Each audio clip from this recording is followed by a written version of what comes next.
대전천 근처 대동 2교라는 다리가 있습니다. 여기에 이제 타슈 3대를 던진 겁니다.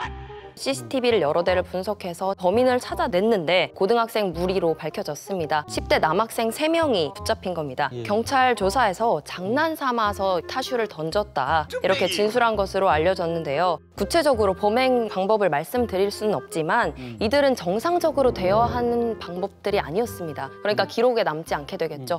버려진 타슈들을 제가 직접 봤는데요. 충격으로 핸들이 부서지거나 바퀴가 휘어 있었고 바퀴살은 빠져 있는 경우들이 있었습니다. 무엇보다도 이 잠금 장치를 작동하게 하는 게 단말기인데요. 이게 전자기기다 보니까 강에 빠져서 침수된 이후에 쓸 수가 없게 되는 겁니다. 그래서 결국에 폐기 처분 과정을 밟게 된다고는 하는데 이렇게 하루에 고장나는 타슈들이 매일 80에서 100대가량이 들어온다고 합니다. 대전시의 공영 자전거로 만 15세 이상이 되면 누구나 무료로 사용을 할 수 있습니다. 2008년에 유인 대여소로 타슈가 시작을 해서 2009년부터는 무인 대여 시스템이 도입이 됐고요. 그동안은 이 파란 색깔 타슈 1이 이용이 되다가 지난해 7월부터는 주황색 타슈 2가 도입이 됐습니다. 조금 더 가벼워지고 대여가 편리해졌는데 그러면서 이용률이 굉장히 올라가게 됐습니다. 타슈를 관리하는 교통공사 측에서는 지금 10대들이 고장을 내는 경우가 많다고 보고 있습니다. 만 15세 이상부터 이용이 가능하다 보니 대부분 중학생들은 이용 대상이 아니겠죠. 이들이 이제 무단으로 타기 위해서 타슈를 고의적으로 훼손하는 경우가 많다고 지금 보고 있고 이 자전거 묘기 연습을 하다가 훼손을 하는 거를 목격한 경우들도 있다고 합니다. 중학생들이. 또 다른 이유로는 이 타슈 반납을 지정된 장소가 아니라 대여소 근처에만 반납을 하면 인식을 할 수 있게 되는 시스템으로 되어 있습니다. 그렇다 보니까 근처에 아무데나 던져놓고 버려놓으면서 고장나는 경우도 있는 것으로 보입니다. 제가 대전 유성구 외삼동에 위치한 타슈 정비센터에 가봤는데요. 고장난 자전거가 실제로 수백 대가 이렇게 쫙 놓여 있었습니다. 하나하나 상태가 굉장히 심각한 모습이었습니다. 주말을 포함해서 하루에 80에서 100여 대씩 매일 고장으로 들어옵니다.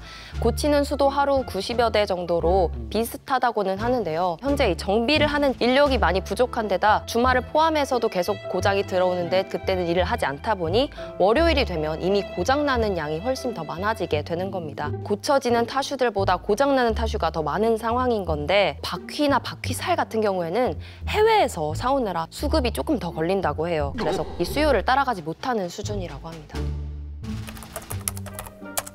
제가 본 것 중에 가장 충격적이었던 거는 원래 이 주황빛인 타슈를 빨간색, 파란색, 노란색으로 물들여서 튜닝을 해서 마치 개인의 자전거인 것처럼 표시를 해놓은 겁니다. 심지어는 글씨를 써놓은 흔적도 있었습니다. 뭐 내 자전거 이런 식으로. 뭐요? 제가 이날 하루 정도 타슈 재배치 직원들을 따라다녀 봤는데 아파트 자전거 거치대 중에서 이렇게 타슈가 숨어있는 경우도 있었고 현관 1층에다가 그 타슈를 올려놔서 관리실에 얘기해서 저희 타슈 좀 꺼내오겠습니다 하고 타슈를 꺼내온 적도 있었습니다. 타슈 직원들은 매일매일 이 타슈를 찾으러 다니는 게 일이라고 말씀을 하시더라고요. 심지어 최근에는 대전 서구 도마동의 한 단독주택 마당에서 10에서 20대인 삼형제가 각각 한 대씩 3대를 집 안에 들여놓고 쓰고 있었던 게 적발이 됐습니다.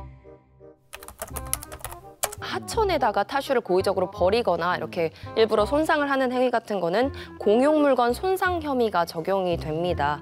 또 고의적으로 공용물건을 사유하는 경우에는 절도죄가 성립이 될 수가 있습니다. 또 타슈 이용 자체도 제지가 되는데요. 타슈를 고의적으로 파손하거나 사적으로 이용한 경우에는 한 번 적발될 경우에는 6개월간 이용 정지가 되고 2번 적발될 경우에는 영구 정지 처분을 받게 됩니다.